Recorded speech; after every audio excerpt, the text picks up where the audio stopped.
बंदा गुरुपद कंज कृपा सिंधु नर रूप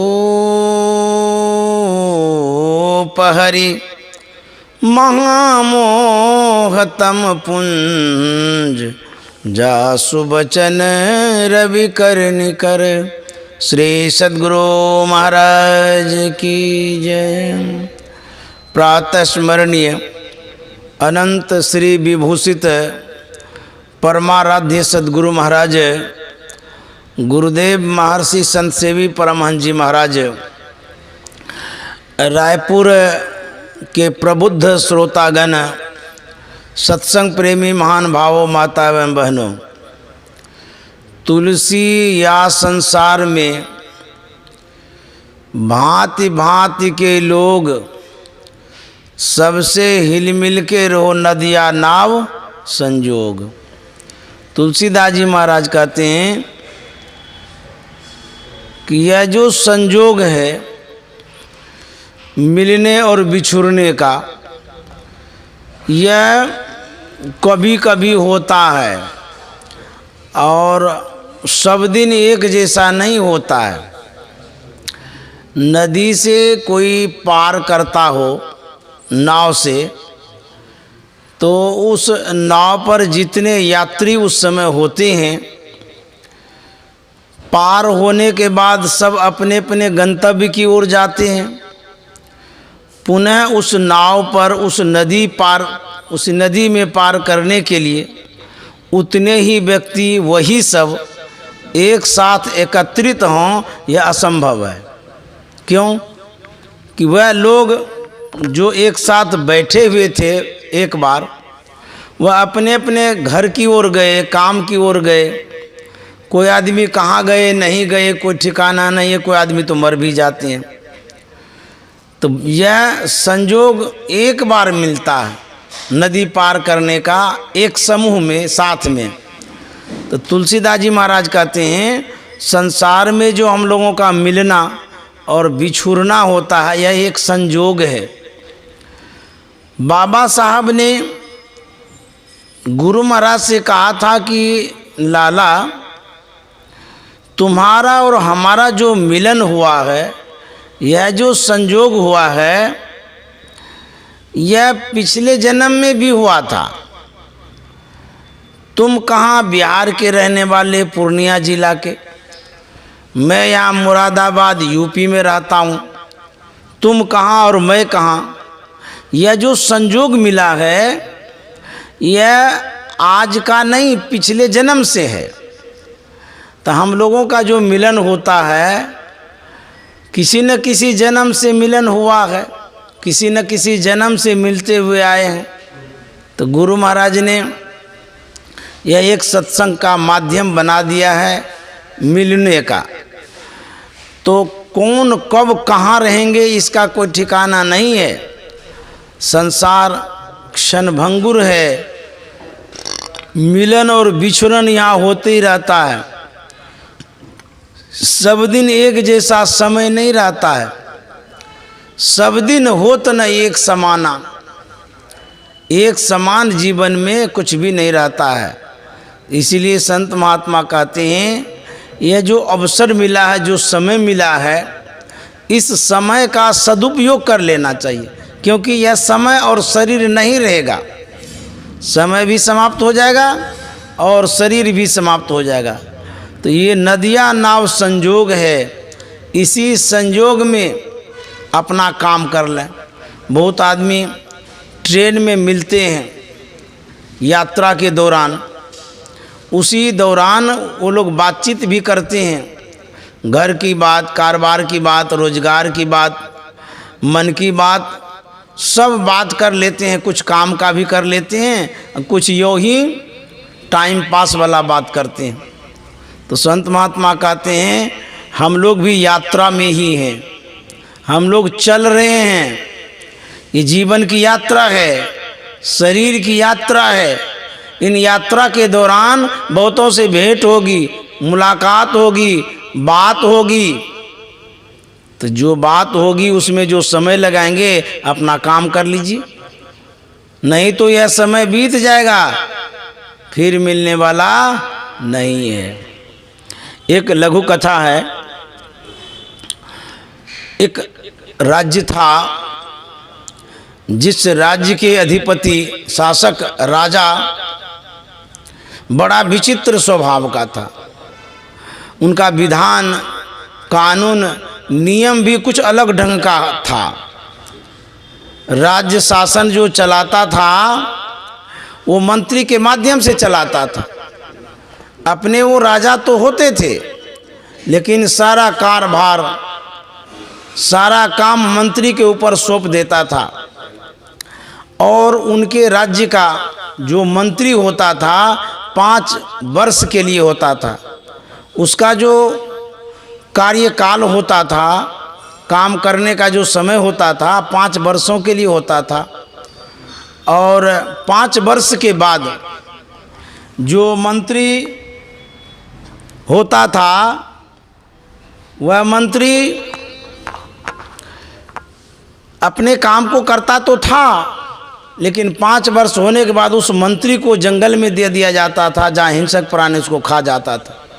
अर्थात किसी भी मंत्री की आयु उस राज्य के राजा के द्वारा 5 वर्ष के लिए ही था। मंत्री का कार्यकाल समाप्त होता है। अब मंत्री चयन का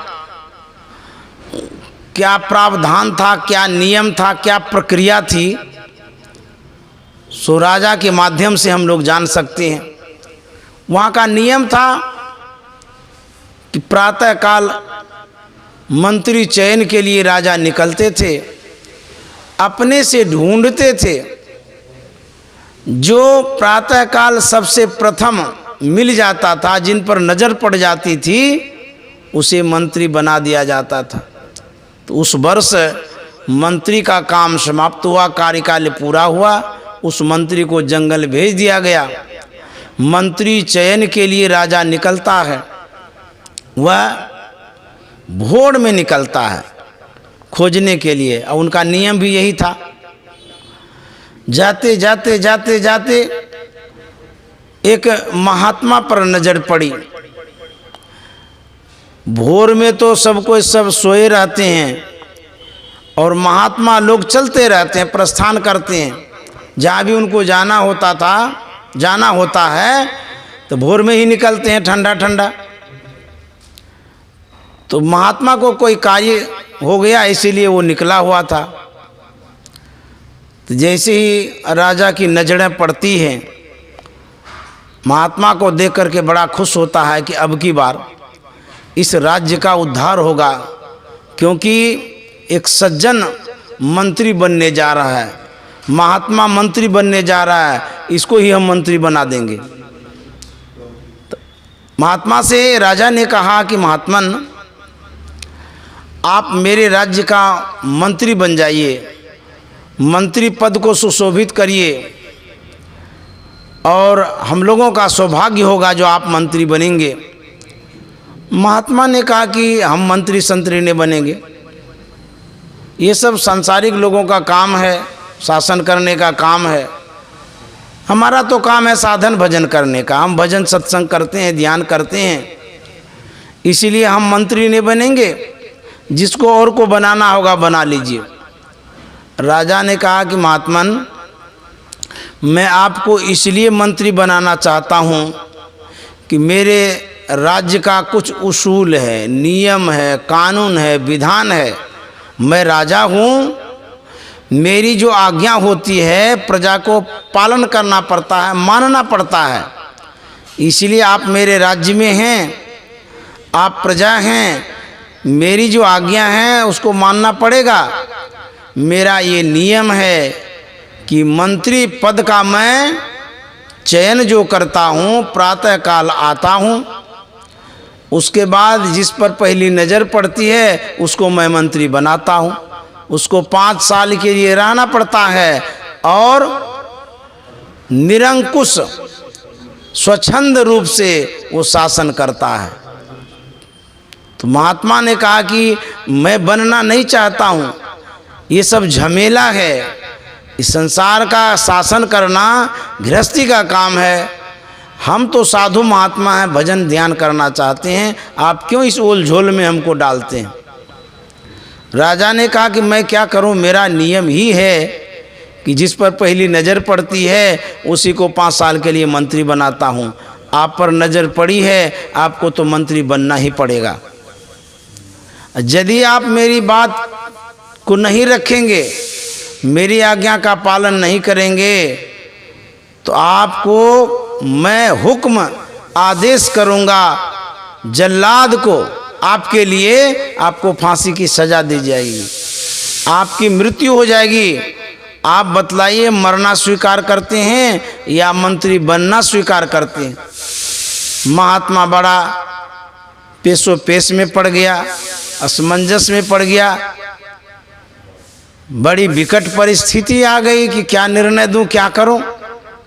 यदि मैं मंत्री बनता हूं तो शासन काल के दौरान भजन ध्यान में बाधाएं आएगी, और यदि नहीं बनता हूं तो जीवन से हाथ धोना पड़ेगा। सोच समझ करके महात्मा ने पूछा कि हमें करना क्या क्या पड़ेगा, सो बताइए। तो राजा ने कहा कि आपको 5 साल के लिए मंत्री पद दिया जाएगा, स्वतंत्र सत्ता होगी, कोई हस्तक्षेप नहीं करेगा, मैं भी कुछ नहीं कहूँगा। 5 साल तक ये अपने अनुसार राज्य शासन आप करेंगे। आप 5 साल के बाद आपको उस जंगल में भेज दिया जाएगा जहाँ हिंसक प्राणी होते हैं, आपको खा पी के समाप्त कर दिया जाएगा। यही नियम है। महात्मा ने कहा कि अच्छा ठीक है, यदि नहीं बनता हूँ तो अभी मृत्यु होगी, अब बनता हूँ तो 5 साल के लिए रहूँगा, तो अभी मरने से अच्छा है कि 5 साल के लिए मंत्री तो बन जाऊँ। बोले ठीक है, मैं मंत्री पद स्वीकार करता हूँ। महात्मा को ले गया, उसको मंत्री पद पर स्थापित कर दिया। महात्मा शासन चलाने लगा। महात्मा की बुद्धि बड़ी तीव्र थी, कुशाग्र बुद्धि के महात्मा थे। विचार करने लगे, सोचने लगे कि मैं 5 साल का मेहमान हूँ, उसके बाद तो मर ही जाऊँगा। ऐसा कुछ करें 5 साल में जो कि मेरा जीवन बदल जाए, परिवर्तन हो जाए। तो महात्मा ने सोचा और समझा, विचारा। वह राज्य के सभी लोगों को बुलाया, सभा की, मीटिंग किया, विचार किया और आदेश दिया कि मेरी आज्ञा है कि जिस जंगल में मंत्री सबको भेजा जाता है उस जंगल में हिंसक प्राणी रहते हैं, तो मेरा आदेश है कि उस जंगल को ही उजाड़ दिया जाए।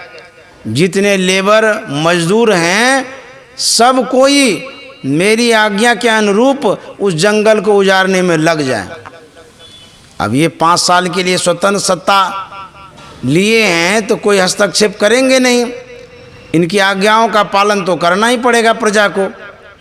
जितने उस राज्य के लेबर थे, मजदूर थे, कामगार थे, सब के सब जंगल उजाड़ने में लग गए। बोले कि और कोई काम नहीं करेंगे, सिर्फ जंगल उजाड़ने का काम करेंगे। जितना भी समय लगेगा लगाना पड़ेगा और इसकी जो मजदूरी है आप लोगों को मिलेगी। होते होते होते 2.5 साल में जितना जंगल था सब उजाड़ पुजार के ख़त्म कर दिया। जंगल साफ हो गया। उसके बाद दूसरी आज्ञा महात्मा ने दिया कि जितने इस राज्य में मिस्त्री है, घर बनाने वाला कारीगर है, लेबर है, सब के सब उस उजड़े हुए मैदान में, जहाँ पर खाली मैदान है वहाँ पर भवन बनाना शुरू कर दें। जो भी खर्चा लगेगा होगा और वहाँ सुंदर सा शहर बनाना शुरू कर दीजिए। सब लेबर मिस्त्री सब लग गया। होते होते होते खूब सुंदर उत्तम व्यवस्था वाला घर वहाँ पर कुछ ही वर्ष में बन के तैयार हो गया। जब तक में महात्मा का समय पूरा होता है मंत्री का कार्यकाल पूरा होता है, राजा आता है और वो आदेश करता है कि महाराज आप उस जंगल में जाइए जिस जंगल में हिंसक प्राणी रहते हैं, जहाँ सबको भेजा जाता है। हमारे जितने मंत्री हैं वहीं पर प्राण गंवाते हैं। महात्मा ने कहा कि राजन, आप जिस जंगल में भेज करके मंत्री का प्राण लेते हैं, उस जंगल को मैंने पहले उजाड़ दिया, उसके बाद उस जंगल में ये मंगलदायक आवास बना दिया, व्यवस्थित आवास बना दिया, सुंदर शहर बना दिया है। आप वहाँ भेजिए कि यहाँ रहने दीजिए। मैंने इसी दौरान, शासन के दौरान, अपना काम, निज काम घर बना लिया। यहाँ से जाने के बाद जहाँ हम जाएंगे वहाँ भी मंगल ही मंगल है, यहाँ भी मंगल वहाँ भी मंगल। हमारे जीवन में तो दोनों तरफ का मंगल ही मंगल है, आप भेजिए या न भेजिए। तो राजा ने कहा, बड़े चतुर महात्मा हैं, बड़े होशियार महात्मा आप हैं, जो इस समय को आपने अपने निज काम में लगाया, अपने हित में लगाया, लाभ में लगाया। आपसे बढ़कर के और चतुर कौन हो सकता है। आप धन्य हैं जो यहाँ रहते हुए, इस राज्य को संभालते हुए आपने अपने निजी जीवन के लिए घर आवास बना लिया और सदा के लिए उस जंगल से जानवर को भगा दिया। जो कोई अब मंत्री बनेंगे उसके लिए भी आपने बड़ा उपकार किया, आप धन्य हैं। तो कहने का मतलब ये है कि यह जो संसार है, संसार में जो हम लोग रह रहे हैं कुछ दिन के लिए हैं, यह सदा समय नहीं रहेगा।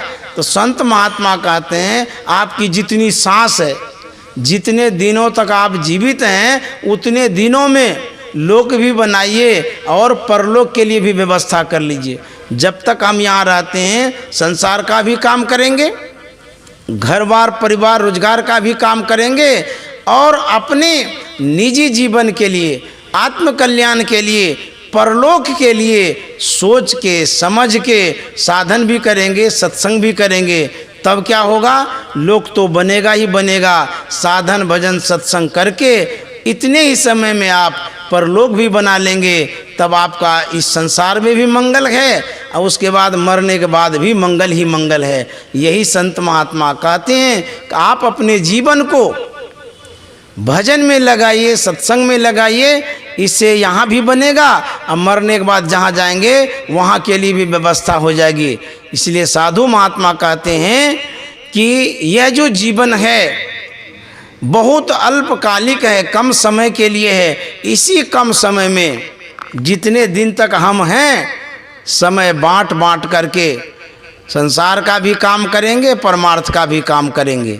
तो साधु महात्मा यही समझाते हैं कि सत्संग नित अरु ध्यान नित रहिए करत संलग्न हो, व्यभिचार चोरी नशा हिंसा झूठ तजना चाहिए। सत्संग भी करिए और संसार के कामों को भी करिए। गुरु महाराज ने बड़ा ही अच्छा उपदेश दिया है, संदेश दिया है, आदेश दिया है। सुनिए सकल जगत के वासी, यह जग नश्वर सकल विलासी। यह जग धूम धाम रे भाई, कहते हैं यह जो संसार है समाप्त होने वाला है। इस संसार में लिपटना नहीं है और इस संसार में रहना भी नहीं है। तो गुरु महाराज ने लिखा है, जन लिपटोरे प्यारे जग पर देसवा, सुख कछु इहवाना ही। जन लिपटोरे प्यारे जग पर देसवा, सुख कछु इहवाना ही। गुरु महाराज कहते हैं कि यहाँ सुख नहीं है, सुख कछु इहवाना ही। हम जिस सुख को सुख समझते हैं उसके लिए संतों ने कहा, झूठे सुख को सुख कहे, मानत है मनमोद, खलक चबेना गाल का, कुछ मुख में कुछ गोद। ये झूठा सुख है जिस सुख में हम लोग लिपटे हुए हैं, लगे हुए हैं, संलग्न हैं। लेकिन मन जो है उखड़ता नहीं है, हटता नहीं है विषय से, लिपटा ही रहता है। इतना ठोकर देते हैं फिर भी मन को ठोकर ही नहीं लगती है। मन को समझ में ही नहीं आता है कि करना क्या है। सत्संग सुनता है, ध्यान करता है, फिर भी मन उसी काम को करता है जिससे हमारी क्षति होगी, हानि होगी। ये मन बड़ा थेथर है, बड़ा हठी है, दुराग्रही है, दुष्ट है। हमको बार बार उस ओर भटकाता है, लटकाता है, जिस ओर जाने से हमारी हानि होगी, क्षति होगी। ये मन को कुछ सूझता ही नहीं है, बड़ा बेवकूफ़ है। कबीर साहब ने कहा है, यह मन जालिम जोररी बरजय नहीं माने, जो या मन को पकड़ा चाहे बागत साकर तोररी बरजय नहीं माने। यह मन ऐसा है कि समझता ही नहीं है। एक सज्जन था, घोड़ा पर सवार होकर के कहीं जा रहा था। रास्ते में एक समूह नजर आया, व्यक्तियों का समूह, लोगों का ढेर। वह वहाँ पहुँचता है तो जैसे ही गया तो वहाँ देखता कोई महात्मा प्रवचन कर रहे हैं और लोग सब सुन रहे हैं। इन्होंने सुना अध्यात्म पर प्रवचन, वैरागी की बात, संसार की नश्वरता पर सुना। इनको सुनकर के मन में वैराग्य हो गया, ठोकर लगी। इतनी जोर से ठोकर लगी कि उसी समय घर का इन्होंने त्याग कर दिया। जो घोड़ा था उस घोड़े को किसी को दे दिया और बोला कि जाओ मेरे घर पर पहुंचा देना, अब मैं जा रहा हूं भगवत भजन करने के लिए, क्योंकि जीवन का यही एक सार है, यही एक मूल है, मानव शरीर पाने का यही एक उद्देश्य है। इसीलिए अब मैं संसार में समय नहीं गंवाऊंगा, क्योंकि ये संसार बड़ा छलिया है, धोखेबाज है, हमको लटका के रखता है, अटका के रखता है, भटका के रखता है। इसी में आज तक हम भूले हुए भी रहे। आज तक मेरा समय चला गया, ये संसार तो छूटेगा ही छूटेगा। यदि संसार में रहेंगे तो जम लूटेगा ही लूटेगा। इससे अच्छा है जो समय है उसी समय में हम भगवत भजन करेंगे। इसलिए अब घर नहीं जाएंगे, जो रही सो रही, अब राख रही को, जो हो गई सो हो गई, जितना जो बीता सो बीता, अब इसको बर्बाद नहीं करेंगे समय को और शरीर को। वह चला गया जंगल तपस्या करने के लिए, भजन करने के लिए। भजन करते करते करते जब उनका मन पूर्ण हो गया तब वो फिर वहाँ से चला। चलते चलते उसी रास्ते होकर के आ रहा था जिस रास्ते में उस दिन जिस दिन वैराग्य हुआ था, समूह को देखा था। वहाँ जब गया तो देख करके इसे बड़ा आश्चर्य होता है और यह सोचता है कि धन्य है ये लोग। बरसों पहले जब मैं यहाँ आया था, यहाँ की सभा को सुना था, मीटिंग को देखा था, बातों को सुना था, सुनकर के एक बात से मुझे वैराग्य हो गया। एक बात ने मेरे जीवन को बदल दिया। और ये लोग धन्य हैं कि बरसों से वही बात अभी तक सुनते आ रहे हैं, अभी तक इनको अंकुश नहीं लगा है और वैराग्य नहीं हुआ है। इतने ढीठ, इतने लोग सुनकर के भी लापरवाही कर रहे हैं। तो वही कहते हैं किसी किसी को एक बात से वैराग्य हो जाता है। गुरु महाराज ने सुना था रामचरितमानस में, दे धर कर यही सुभाई, अब भजिए राम सब काम बिहाई। यह एक शब्द है रामचरितमानस का, लेकिन इस शब्द में सार क्या है, मूल क्या है, इसका महत्व क्या है, इसका मतलब क्या है। गुरु महाराज ने इस बात को समझा और पकड़ा बात को कि ये जो भगवान श्री राम की वाणी है, जो गोस्वामी तुलसीदास जी महाराज ने लिखा है कि देह धारण करने का यही फल है कि सब काम छोड़ करके भगवत भजन करना चाहिए, इसी से हमारा उद्धार और कल्याण होगा। तो गुरु महाराज ने जो पकड़ा, गुरु महाराज को उन शब्दों ने पकड़ा, तो तो जो दोनों में इतनी पकड़ हो गई, गुरु महाराज ने शब्द को पकड़ा और उस शब्द ने गुरु महाराज को पकड़ा। देखिए कैसी पकड़ हो गई। शब्द भी पकड़ता है और शब्द को भी पकड़ते हैं। तो शब्द को हम पकड़ते हैं, हमको शब्द पकड़ता है। आप यहाँ बैठे हुए हैं, आप शब्द को सुन रहे हैं, तो शब्द आपको पकड़ रहा है। उसके बाद शब्द पकड़ते पकड़ते आपको कब्जा में कर लेगा, उसके बाद आप शब्द को पकड़ लीजिएगा। अर्थात कहने का मतलब ये है, आप जो सुनते हैं, सुनते सुनते सुनते आप उस शब्द को ग्रहण कर लेंगे, यही पकड़ना हुआ। तो जिस शब्द को आप ग्रहण करेंगे वो शब्द भी आपको ग्रहण कर लेगा। तो दोनों की पकड़ हो जाती है।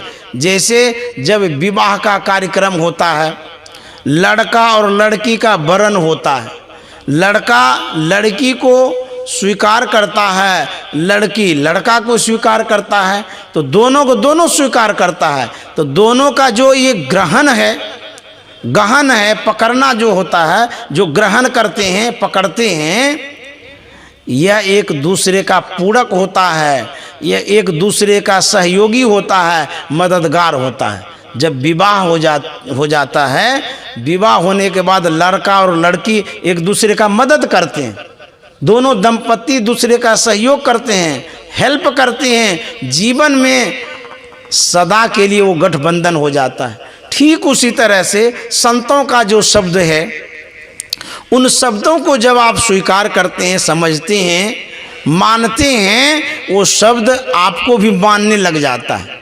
जैसे सत्संग की बात आप सुनते हैं तो आप मानते हैं बात को, तो जब आप सत्संग की बातों को मानते हैं तो सत्संग शब्द जो है वो भी आपको मानने लगता है, तो एक दूसरे का मान सम्मान बढ़ाने लगता है। हम सत्संग की बात को सुन करके सत्संग के शब्दों का सम्मान करते हैं और सत्संग शब्द जो है वो हमारा मान बढ़ाता है, एक दूसरे का सहयोग हो जाता है, मदद हो जाता है। इसलिए कहते हैं सत्संग की बातों को सुनिए। सत्संग की बातों को जब सुनेंगे वो सत्संग आपका मित्र हो जाएगा, आपका फ्रेंड हो जाएगा, आपका दोस्त हो जाएगा, आपका मददगार हो जाएगा। कहेंगे सत्संग भी दोस्त होता है? हाँ, सत्संग जो शब्द है वह संतवाणी है, अनुभव वाणी है, शास्त्र की उक्ति है। उन उक्तियों में शक्ति है। जो आप सत्संग सुनते हैं वो आपका फ्रेंड है, दोस्त है।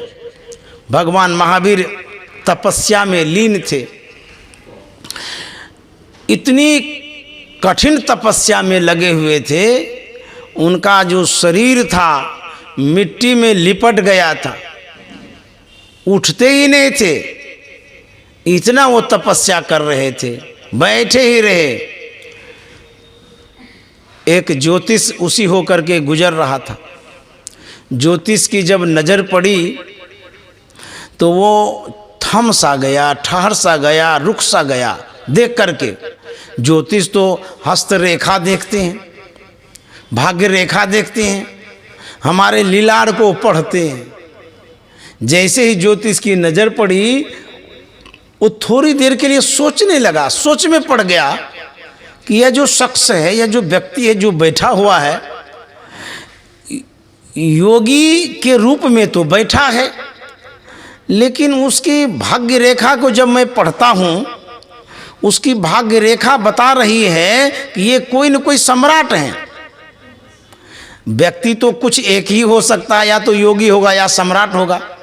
योगी और सम्राट में भिन्नता है, अंतर है। योगी साधु महात्मा भजन सत्संग करते हैं और विराग में जीवन होता है, और सम्राट जो होता है वो भोग विलास में रहता है, उसका विलासिता में जीवन होता है, राज्य शासन को संचालित करता है। ये दोनों में बड़ा अंतर है।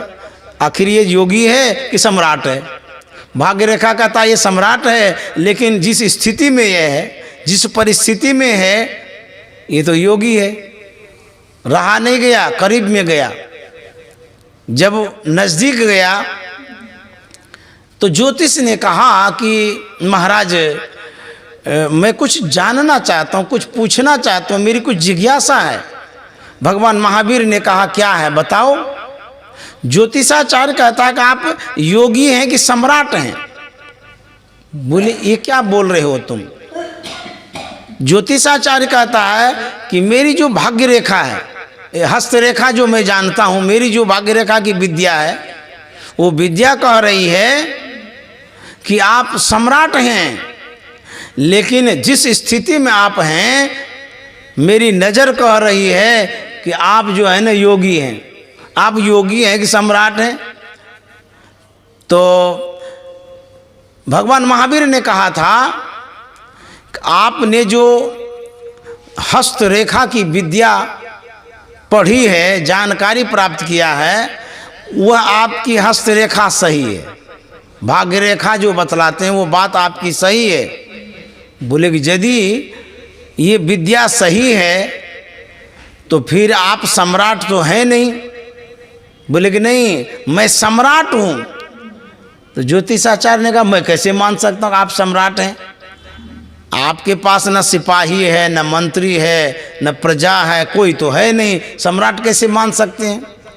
बोले कि देखो जी, मेरे पास मंत्री भी है, सिपाही भी है, प्रजा भी है, सब कोई है। तो बोले कि नज़र क्यों नहीं आता है? बोले कि जिस नज़र से तुम देखना चाहते हो उस नज़र से मेरे मंत्री जी नहीं दिखते हैं।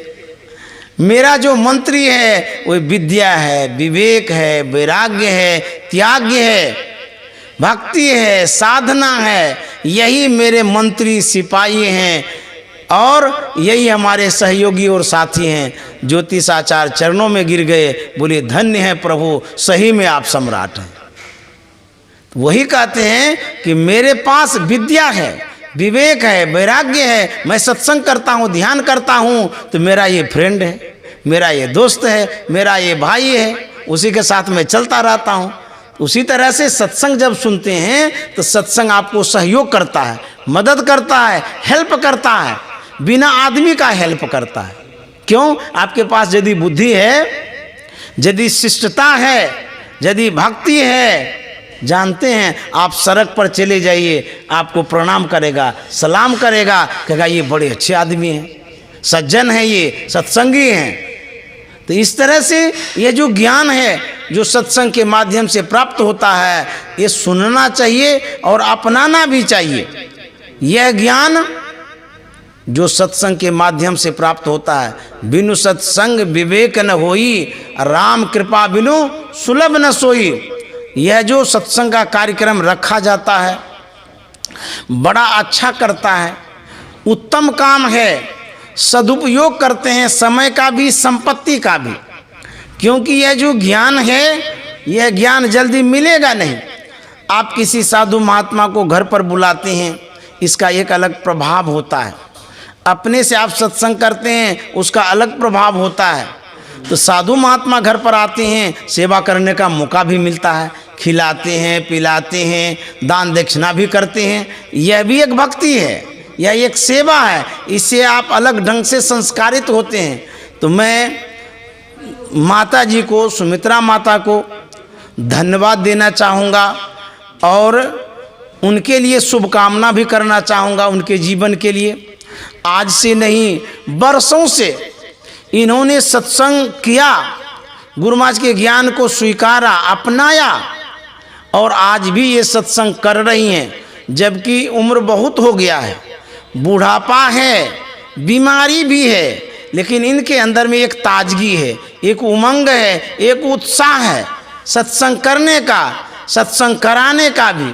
अपने भी करते हैं, घर पर कराते भी हैं, अन्यत्र जहाँ कहीं सत्संग के लिए मैं जाता हूँ उसके लिए भी हेल्प कर देती हैं। नहीं बाबा जाइए, ये मेरा भाड़ा रहेगा। अब बुझिए, धन्य हैं इनका विचार और इस तरह की भावना कि नहीं नहीं आप सत्संग करने जा रहे हैं, जहाँ जा रहे हैं उनको आप सत्संग सुनाएंगे, हमको भी लाभ मिलेगा। इतनी अच्छी सोच, इतना अच्छा विचार, ये अनुकरणीय है कि दूसरे के यहाँ जा रहा हूँ उसके लिए भी भाड़ा दे रहे हैं और टिकट कटा रहे हैं हवाई जहाज़ से। अब बुझिए, तो मुझे संकोच भी होता है, मैं जा रहा हूँ किसी और के यहाँ, भाड़ा उनको देना चाहिए। लेकिन माता जी की जो सद्भावना है, जो उत्तम विचार है वो प्रणम्य है, धन्य है कि कहते नहीं नहीं क्या होगा, गुरु महाराज ने हमको दिया है, बहुत कुछ दिया है, आखिर सत्संगे में तो खर्चा हो रहा है, क्या होगा गुरु महाराज और देंगे, घटने वाला है थोड़ो। देखिए कैसी माता जी हैं, इनका विचार अनुकरणीय है, ऐसा विचार होना चाहिए।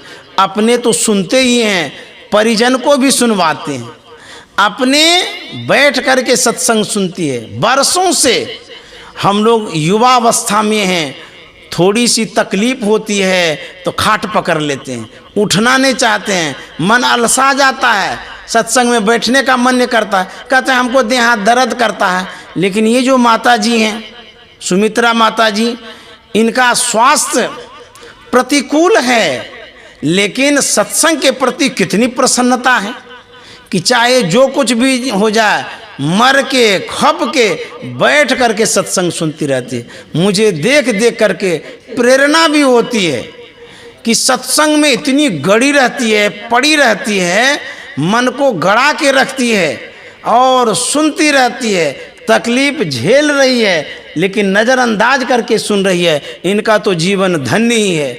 इतना इन्होंने सत्संग सुना और इतना सत्संग कराया कि गुरु महाराज ने कहा है कि जो जीवन भर सत्संग करते हैं मनुष्य का शरीर मिलेगा। मुझे तो अनुमान मैं करता हूँ, मुझे तो यही लगता है कि मनुष्य शरीर इनका कन्फर्म हो गया, उस टिकट में कैंसिल कोई नहीं कर सकता है। मनुष्य शरीर पाना इसके लिए कन्फर्म टिकट गुरु महाराज ने दे दिया है, क्योंकि ये सत्संग बहुत मन से करती है। और ध्यान के लिए तो कहना ही क्या है, रात में भी ध्यान करती है, शाम को भी करती है, नियम से करती है, रोज करती है। ध्यान को तो ये छोड़ती भी नहीं है। अब इससे अनुमान क्यों नहीं लगाएंगे कि इसको मनुष्य का शरीर मिलेगा। गुरु महाराज ने जो कह दिया है कि सत्संग भजन का लस्का जिसको लग जाता है उसको मनुष्य का शरीर मिलेगा, इसलिए माता जी को मनुष्य का शरीर कन्फर्म हो गया। श्री सद्गुरु महाराज की जय। आप लोगों को बहुत बहुत धन्यवाद, साधुवाद। आप लोग बड़े अच्छे सत्संग प्रेमी हैं, रायपुर के विशेष विचार वाले सत्संग प्रेमी हैं। आप लोगों को बहुत बहुत धन्यवाद। श्री सद्गुरु महाराज की जय।